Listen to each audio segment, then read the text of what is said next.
Factors that affect reaction rate. Think about it for a second. Here's a car that was in an accident, and you can see the airbags deployed, which hopefully saves somebody's life. The reaction that occurs in an airbag must happen in 0.030 seconds, and where you have sodium azide reacting and forming sodium, which is probably that powder that you see after the incident, and nitrogen gas, which is what inflates the airbag. Kinetics deals with the rate at which chemical processes occur. Besides the speed at which these reactions occur, kinetics also sheds light on the reaction mechanism, exactly how it occurs. This is very similar if you've been fortunate enough to already have physics. It's similar to the first chapter in all physics courses, which is kinematics, which also has to do with the rate of change. We'll be talking about 5 factors that affect the reaction rates: the physical state of the reactants, the concentrations, or how much of the reactants we have, temperature, whether you have a catalyst or not, and the surface area of the materials that are reacting. In order to react, molecules must have to come in contact with each other. It seems pretty obvious. The more homogeneous the mixture of reactants, the faster the molecules can react. What do we mean by that? Well, if they're more homogeneous, then you have these guys here kind of mixed up evenly with these guys. And what is this? This is oxygen. This is going to be hydrogen, to make the little Mickey Mouse thing here. If all the hydrogens are over here and all the oxygens over here, that's not going to be good. So when they say homogeneous, it means the hydrogens are all near the oxygens. This proves to us something that is very fundamental to our understanding of chemistry. In order for the particles of two different substances to react, they need to be in actual physical proximity to each other. As the concentration of the reactants increases, so does the likelihood that the reactant molecules will collide. That makes sense. The more you have of them in one little space, the more they'll bounce off each other and react. So here we have various flames from a Bunsen burner.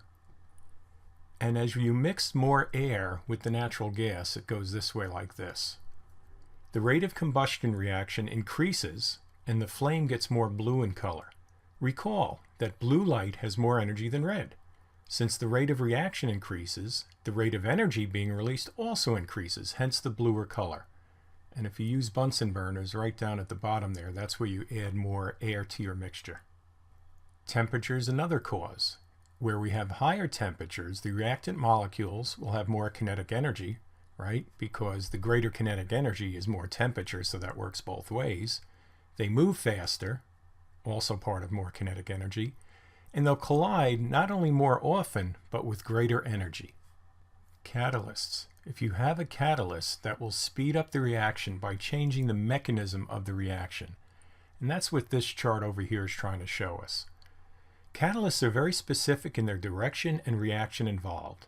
A catalyst will not affect the reaction's equilibrium, only the speed at which you get to that equilibrium.